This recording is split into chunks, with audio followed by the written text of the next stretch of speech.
नमस्कार, आप देख रहे हैं न्यूज 18 राजस्थान का डिजिटल प्लेटफॉर्म और मैं हूं आपके साथ श्रुति श्रीवास्तव। हरियाणा में 5 अक्टूबर को मतदान होना है और उसको लेकर क्या सियासी गणित है, बीजेपी ने जो अपनी लिस्ट जारी की है, आज मैं आपको वही बताने जा रही हूं। तो बताते चलें कि हरियाणा के विधानसभा चुनाव की जो सीटें हैं वो 90 हैं। 5 अक्टूबर को उस पर मतदान होना है और बीजेपी ने बुधवार की रात को 67 उम्मीदवारों की एक अपनी पहली सूची जारी कर दी है। अब इस लिस्ट में बीजेपी ने कई दांव चले हैं। सीएम नायब सिंह सैनी को जैसे कि सीट बदलने के साथ ही कई मौजूदा विधायकों का पत्ता भी काटा है। ऐसे में ये जानना बेहद ही ज्यादा दिलचस्प हो जाता है कि बीजेपी की इस लिस्ट की खास बात आखिर है क्या और इसके पीछे की सियासी गणित क्या है। तो चलिए आपको बताते हैं। दरअसल 67 नामों की इस लिस्ट में सीएम नायब सिंह सैनी की सीट बदलना सबसे ज्यादा चर्चा में है। नायब सिंह सैनी अभी तक करनाल से विधायक थे, लेकिन अब इन्हें लाडवा सीट से चुनावी मैदान में उतारा गया है, जो कुरुक्षेत्र लोकसभा में आती है। लाडवा सीट के मौजूदा विधायक मेवा सिंह हैं, जो कांग्रेस में है। ऐसे में इस सीट की लड़ाई बेहद ही ज्यादा दिलचस्प है। वहीं अनिल विज की अगर हम बात करें तो अनिल विज को एक बार फिर अंबाला कैंट से बीजेपी ने उम्मीदवार बनाया है। बता दें कि अनिल विज को लेकर ये कयास थे कि वो पार्टी से खफा चल रहे हैं। जब मनोहर लाल खट्टर के बाद नायब सिंह सैनी को सीएम बनाया गया तो वो मीटिंग छोड़कर चले गए थे। उनको मंत्रिमंडल में भी जगह नहीं मिली थी। वो चाहते थे कि उप मुख्यमंत्री यानी कि डिप्टी सीएम का पद उनको दिया जाए, लेकिन ऐसा हुआ नहीं। ऐसे में अंबाला सीट की लड़ाई भी बेहद खास मानी जा रही है। पहली सूची के अनुसार बीजेपी ने मौजूदा 9 विधायकों का टिकट काट दिया है, जैसे कि पलवल से दीपक मंगला, फरीदाबाद से नरेंद्र गुप्ता, गुरुग्राम से सुधीर सिंगला, बवानी खेड़ा से विशंभर वाल्मीकि, रनिया से कैबिनेट मंत्री रणजीत चौटाला और अटेली से सीताराम यादव, वहीं पहवा से पूर्व मंत्री संदीप सिंह, तो सोहना से राज्य मंत्री संजय सिंह और वहीं रतिया से लक्ष्मण नापा की टिकट काट दिया गया है बीजेपी की तरफ से। बीजेपी ने राज्यसभा सांसद किरण चौधरी की बेटी श्रुति चौधरी को भी तोशाम सीट से उम्मीदवार बनाया है। तोशाम सीट बंसीलाल परिवार का गढ़ माना जाता है। किरण चौधरी ने कई बार इस सीट पर कब्जा जमाया है। किरण चौधरी ने हाल ही में कांग्रेस छोड़कर बीजेपी का दामन थामा था। उनके ससुर बंसी लाल हरियाणा के मुख्यमंत्री रहे हैं। कांग्रेस छोड़ने के बाद किरण चौधरी को बीजेपी ने राज्यसभा भेजा था। आगे बताते चले कि कैसे बीजेपी ने जेजेपी के 3 पूर्व विधायकों को भी टिकट दिया है। इसमें देवेंद्र बबली को टोहाना, राम कुमार गौतम को सफीदो और उकलाना से अनूप धानक को उम्मीदवार बनाया गया है। बता दें कि 2 सितंबर को बीजेपी के महासचिव अरुण सिंह की मौजूदगी में पूर्व मंत्री देवेंद्र सिंह बबली ने बीजेपी की सदस्यता ली थी। देवेंद्र जेजेपी कोटे से मंत्री थे, लेकिन अब बीजेपी में शामिल हो गए हैं। बीजेपी सांसद राव इंद्रजीत सिंह की बेटी आरती राव को अटेली से टिकट मिला है। राव इंद्रजीत पिछली बार विधानसभा चुनाव में अपनी बेटी के लिए टिकट मांग रहे थे, लेकिन तब उन्हें टिकट नहीं दिया गया था। यह भी बता दें कि हरियाणा की राजनीति में अहिरवाल क्षेत्र का रोल काफी ज्यादा अहम हो जाता है। कहा यह भी जाता है कि अहिरवाल के रास्ते ही राज्य की सियासत घूमती है।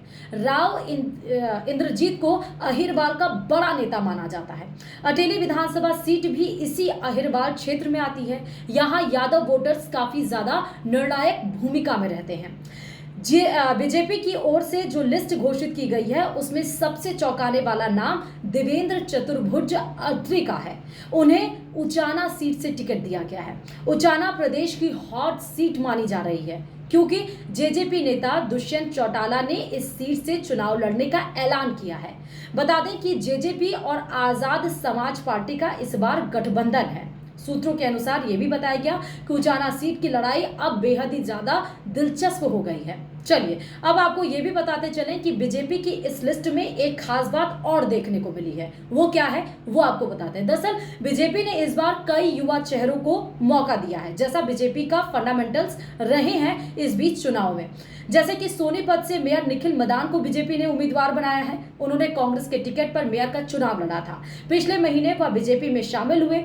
ये भी बता दें कि निखिल मदान सोनीपत नगर निगम के पहले मेयर हैं। वहीं खरखोदा से पवन खरखोदा को कैंडिडेट बनाया गया है। पवन खरखोदा ने पिछली बार जेजेपी के टिकट पर चुनाव लड़ा था।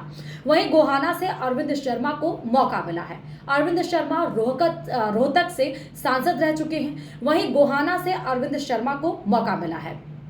अरविंद शर्मा रोहतक से सांसद रह चुके हैं, यह हमने आपको बताया। लेकिन खास बात यह है कि उन्होंने 2019 में दीपेंद्र सिंह हुड्डा को हराकर रोहतक से चुनाव जीता था।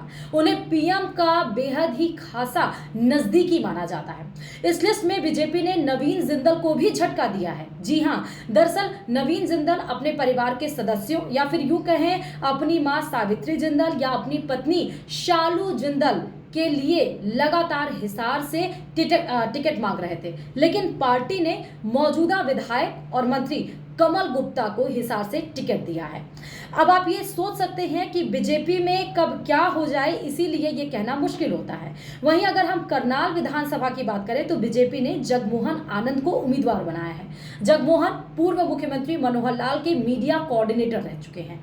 लंबे समय तक पार्टी के प्रवक्ता भी रह चुके हैं। वहीं जिंद की सफीदो विधानसभा से जजपा के पूर्व विधायक राम कुमार गौतम को बीजेपी ने अपना उम्मीदवार उतारा है। राम कुमार गौतम जजपा के नारनौद से विधायक बने थे और बीजेपी के नेता कैप्टन अभिमन्यु को भारी अंतरों से हराया था।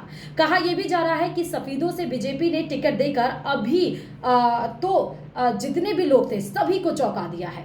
अब मुकाबला बीजेपी और कांग्रेस में होगा। वहीं महम विधानसभा से कबड्डी के पूर्व कप्तान दीपक हुड्डा को उम्मीदवार बनाया गया है। वहीं गढ़ी किलोई सांपला से मंजू हुड्डा को कैंडिडेट बनाया गया है। मंजू हुड्डा गैंगस्टर राजेश सरकारी की पत्नी हैं। उनका मुकाबला पूर्व सीएम भूपेंद्र सिंह हुड्डा से होगा। यह भी बता दें कि हरियाणा विधानसभा के लिए 2014 में हुए चुनाव में पहली बार बीजेपी को जीत मिली थी। बीजेपी ने 47 सीटें जीतकर पूर्ण बहुमत के साथ सरकार बनाई थी। लेकिन 2019 की अगर हम बात करें तो फिर से हरियाणा चुनाव में कोई भी पार्टी बहुमत के आंकड़े तक पहुंच ही नहीं सकी और बीजेपी 40 सीटों के साथ सबसे बड़ी पार्टी के रूप में उभरी थी।